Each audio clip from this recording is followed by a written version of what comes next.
સુરત શહેરમાં મુસ્લિમ બિરાદરો દ્વારા મહાન પૈગંબર મોહમ્મદ સાહેબના નવાસા ઇમામ હુસૈનની યાદમાં કલાત્મક તાજિયા તૈયાર કરાયા છે। આગામી મંગળવાર અને બુધવારે તાજિયા શહેરના રાજમાર્ગ પર નીકળશે। મોહરમ એ ઇસ્લામિક કેલેન્ડરનો પહેલો મહિનો છે। મુસ્લિમો માટે આ સૌથી પવિત્ર મહિનાઓમાંનો એક છે। આ માસને વેદનાના મહિના તરીકે પણ ઓળખાવવામાં આવે છે। મોહરમનો 10મો દિવસ યૌમ એ આશુરા તરીકે ઓળખાય છે। હઝરત ઇમામ હુસૈન ઇસ્લામના સ્થાપક હઝરત મોહમ્મદ સાહેબના નવાસા હતા। સુરત શહેરમાં ઇમામે હુસૈનની યાદમાં મુસ્લિમ બિરાદરો દ્વારા તાજિયા બનાવવામાં આવ્યા છે। છેલ્લા 10 દિવસોમાં આ કલાત્મક તાજિયા બનાવાયો છે। થર્મોકોલ, જીઆઈટીનના રંગબેરંગી લાઇટો અને ઝરીનો ઉપયોગ કરીને કલાત્મક તાજિયા બનાવવાની ઝીણવટભરી કામગીરીને મુસ્લિમ યુવકો દ્વારા તાજિયાને આખરી ઓપ આપવામાં આવ્યો છે। આ તાજિયા છેલ્લા 70 વર્ષથી બનાવવામાં આવે છે। મુરુગવાન, સલાબતપુરા અને મોટી ટોકીસ ખાતે બનતા તાજિયાને બનાવતા સ્થાનિક લોકો રોજ રાત્રે તાજિયાનું કામ કરી સવારે નોકરી કરતા સામાન્ય લોકો છે। તાજિયા કમિટીના પ્રમુખ અરશદ કલ્યાણી અને કાર્યકારી પ્રમુખ સોહેલ હાંસુટીએ વધુમાં જણાવતા કહ્યું, સાંભળીએ। શહેરમાં આગામી 2 દિવસ પછી શહેરના રાજમાર્ગ ઉપર તાજિયા જુલુસ નીકળશે। આ તાજિયા જુલુસને લઈને સુરત શહેર તાજિયા કમિટી દ્વારા કેવી વ્યવસ્થા કરવામાં આવી છે, જેને લઈને આજે તાજિયા કમિટીના પ્રમુખ અરશદભાઈ કલ્યાણી સાથે આપણે વિવિધ મુદ્દે ચર્ચા કરીશું। જી અરશદભાઈ, તાજિયા લઈને કયા પ્રકારની તૈયારીઓ કરવામાં આવી રહી છે? તૈયારીઓ પૂર્ણ થઈ છે। બંને દિવસે જે રીતે પ્રશાસન તરફથી પણ સાથ અને સહકાર અને પ્રશાસને આ જુલુસ દરમિયાન જે કામગીરી છે એની કામગીરીનો સાથ અને સહકાર આપવાની જે તૈયારી બતાવી છે, ખૂબ સંતોષકારક। ડિપાર્ટમેન્ટ તરફથી બી મિટિંગો આજે પણ થઈ, ગઈકાલે પણ થઈ હતી, અને છેલ્લા 20 દિવસથી મિટિંગો police station wise, police commissioner wise, DCP wise પણ મિટિંગો કરવામાં આવી છે। તાજા આયોજકો સાથે મિટિંગ કરવામાં આવી છે, તાજિયા કમિટીના હોદ્દેદારો સાથે મિટિંગ કરવામાં આવી છે, શહેરના આગેવાનો સાથે મિટિંગ કરવામાં આવી છે। તાજિયા વહેલા પૂર્ણ થાય, શાંતિમય માહોલના પૂર્ણ થાય, એકતાના માહોલમાં પૂર્ણ થાય એ માટેના પ્રયત્નરૂપ તમામ કાર્યક્રમો ગોઠવાયા છે। 2 દિવસ શાંતિપૂર્ણ કોમી એકતાના માહોલમાં જુલુસ પૂર્ણ થશે એવી આશા રાખીએ છીએ। જી અરશદભાઈ, હાલ અત્યાર સુધી કેટલા તાજિયાઓને પરમિશન લેવા માટે તમારા કાર્યાલય સુધી આવ્યા છે અને કેટલાને મંજૂરી મળી છે? 350થી વધુ લોકોએ પરમિટના ફોર્મ ભર્યા છે, જેમાં તાજિયા, અખાડા, સવારી, પાણીના વાહનો, પાણીની પરબો, દુલ્હા, ઘોડા, પરી અને દુલદુલ એ મળીને લગભગ 350થી વધુ લોકોએ પરમિટના ફોર્મ ભર્યા છે। જે સ્થાપના પણ આજે થઈ છે, પડદાઓ ખુલી પણ ગયા છે, અને આવતીકાલે પરમ દિવસે 2 દિવસ શહેરમાં જુલુસ નીકળશે।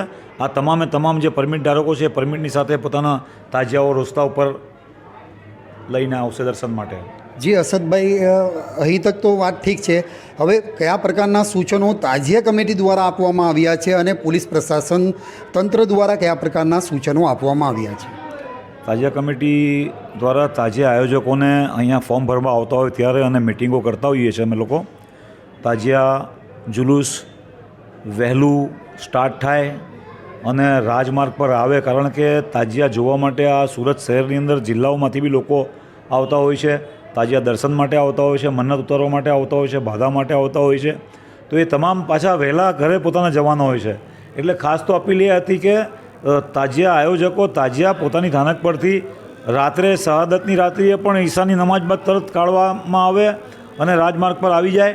ઝાંપા બજારથી જે સ્ટાર્ટ થવાનું છે અને મુંબઈવાળાથી નવાબ સાહેબને બતાવવા જવાનું ટ્રેડિશન છે, તો એ પણ પહેલું સ્ટાર્ટ થાય। અને બીજે દિવસે યૌમે આસુરના દિવસે જે તાજિયા ઠંડા થવાનું જે વિસર્જન જુલુસ હોય છે, તો એ જુલુસ પણ જોહરની નમાજ બાદ તમામ આયોજકો તાજિયા પોતાની થાનક પરથી કાઢે અને વહેલા ભાગળ 4 રસ્તે પહોંચે। વરસાદી માહોલ છે તો વહેલું પૂર્ણ થાય, કોમી એકતાના માહોલમાં પૂર્ણ થાય એ બાબતના એમને સૂચનાઓ આપવામાં આવી છે। અને તાજિયા કમિટી તરફથી એમને કાર્ડ પણ ઇસ્યુ કરવામાં આવ્યા છે, વોલેન્ટિયર કાર્ડ આપવામાં આવ્યા છે। એની સાથે સાથે તાજિયા કમિટીના હોદ્દેદારો, સ્વયંસેવકો ખૂબ મોટી સંખ્યામાં દરેક પોઈન્ટ્સ ઉપર જુલુસ દરમિયાન ઊભા રહેવાના છે, એ લોકોના તાજિયા આયોજકોના સાથ અને સહકાર માટે।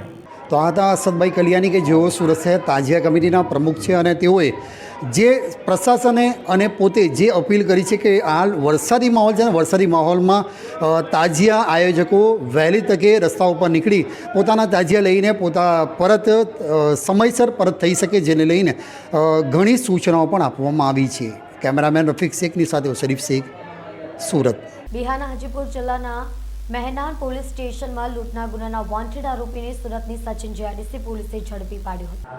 આગામી તહેવારને ધ્યાનમાં રાખીને સુરત પોલીસ કમિશનરે ગંભીર ગુનાને અંજામ આપી તેમજ અન્ય રાજ્યમાં ગુના કરી નાસ્તા ફરતા આરોપીઓને પકડી પાડવા માટે ખાસ ડ્રાઈવ રાખી હતી અને આ અંગે સચિન જીઆઈડીસી પોલીસ સ્ટેશનના ઇન્સ્પેક્ટરને સૂચના આપી હતી.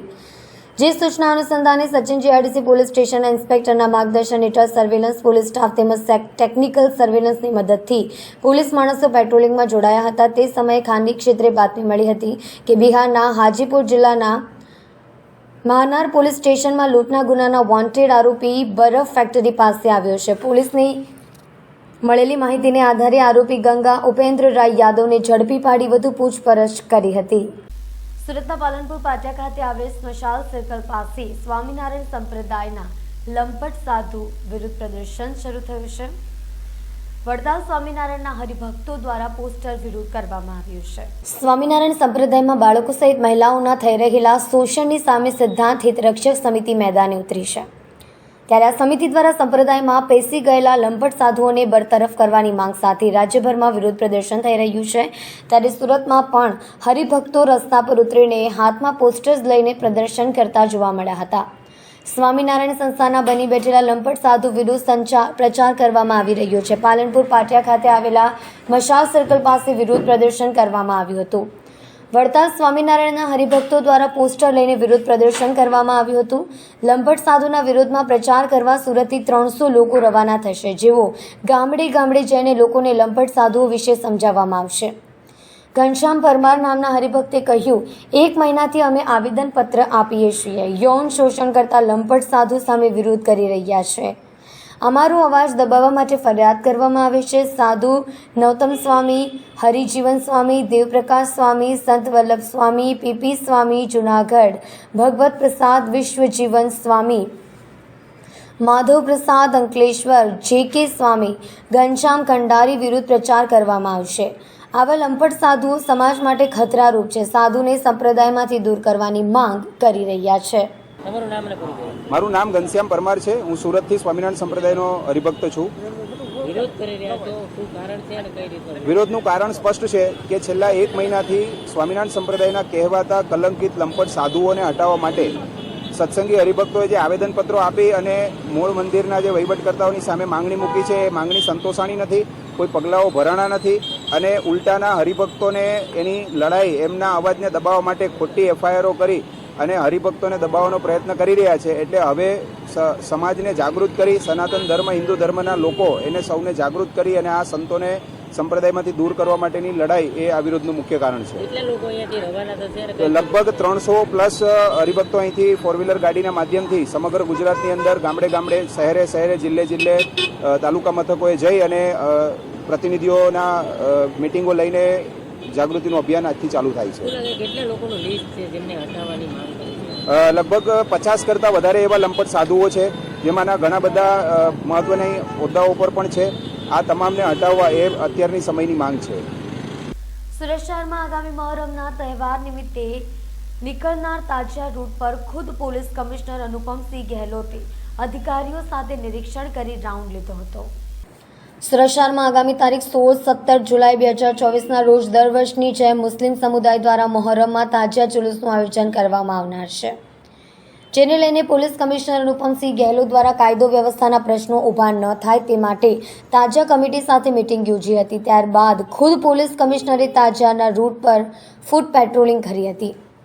સુરતમાં મહોરમના તહેવારને લઈને પોલીસની તમામ તૈયારીઓ પૂર્ણ થઈ ગઈ છે. પોલીસ કમિશનર અનુપમસિંહ ગહેલોતે ભાગળ 4 રસ્તા ઉપર અધિકારીઓ સાથે રાઉન્ડ ઉપર નીકળ્યા હતા. શાંતિપૂર્ણ માહોલમાં મહોરમનો તહેવાર યોજાય તે માટેની તૈયારી કરી હતી. તાજિયા જુલુસ દરમિયાન તમામ રસ્તા ઉપર ચુસ્ત પોલીસ બંદોબસ્ત ગોઠવવામાં આવશે. પોલીસ કમિશનરે તાજિયા જ્યાંથી નીકળે છે તે સ્થળની મુલાકાત લીધી હતી.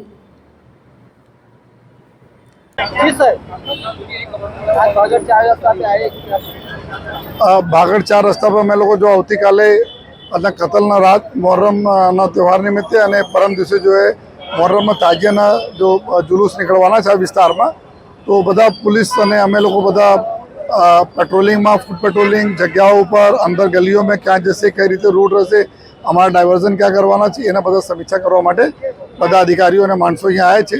અત્યારે પણ અમે લોકો જો ફૂટ પેટ્રોલિંગ કરીને જોઈએ છીએ કે બધી વ્યવસ્થા સારી રીતે થાય, તહેવાર સારી રીતે કોમી ક્લાસ પૂરા પૂર્ણ થાય, આ પ્રકારની વ્યવસ્થાઓનું ધ્યાનમાં રાખી આજે બધા અમે લોકો અત્યારે પેટ્રોલિંગમાં નીકળ્યા છીએ.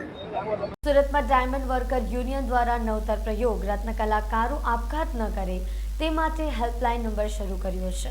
આ અંગે સરકારમાં આર્થિક મદદ માટે અનેક રજૂઆતો છતાં પરિણામ શૂન્ય રહ્યું છે.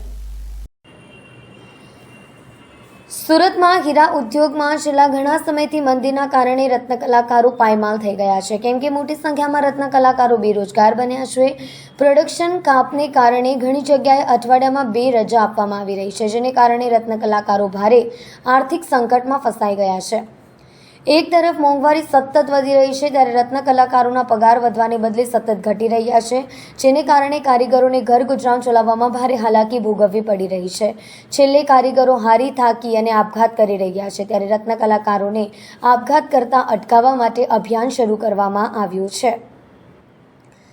બેરોજગારી અને આર્થિક તંગીને કારણે હીરા ઉદ્યોગમાં આપઘાતના બનાવો ચિંતાજનક રીતે વધી રહ્યા છે, જે સૌની માટે દુઃખદ બાબત છે. જેથી હીરા ઉદ્યોગમાં આપઘાતના બનાવો ન બને અને રત્ન કલાકારોને આપઘાત કરતા રોકવામાં આવે તે માટે આજે એક અભિયાનની શરૂઆત કરી છે, જેનું સ્લોગન છે, હે રત્ન કલાકારો આપઘાત ન કરો, અમને એક ફોન કરો.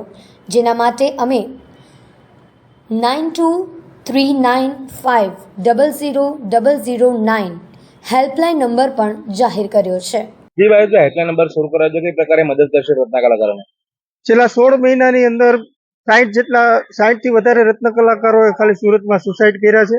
સરકારને વારંવાર વિનંતી કરવા છતાં કે આર્થિક પેકેજ અને રત્ન કલાકારો જે સુસાઇડ કરે છે એમના પરિવારને આર્થિક મદદ જાહેર કરો, પરંતુ સરકાર કુંભકર્ણની નિંદ્રામાં હોય એવું અમને લાગી રહ્યું છે. માટે અમે ડાયમંડ વર્કર યુનિયનની ટીમ દ્વારા એક હેલ્પલાઇન નંબર જાહેર કર્યો છે કે આત્મહત્યા ન કરો, સીધો અમને ફોન કરો. અમારો હેલ્પલાઇન નંબર છે 9235500009. આ નંબર ઉપર સુરતની અંદર જે કાંઈ રત્ન કલાકારોને પ્રોબ્લેમ હશે એ પ્રોબ્લેમનું નિરાકરણ કરવામાં આવશે. જે કાંઈ પ્રોબ્લેમ હશે એને અમે ડાયમંડ વર્કર યુનિયનની ટીમ મળી અને સમસ્યાઓનું સમાધાન કરીશું અને આત્મહત્યા અટકાવવાનો અમારો આ નવતર પ્રયાસ છે. આનાથી જો અમે કોઈની જિંદગી બચાવવા માટે સફળ થઈશું તો અમને એવું લાગશે કે અમારું અભિયાન છે એ સક્સેસ છે. તો અમે તમારા માધ્યમથી કહેવા માંગીએ છીએ, આત્મહત્યા નહીં કરો, ડાયમંડ વર્કર યુનિયન હંમેશા તમારી સાથે છે, સીધો જ અમને ફોન કરો.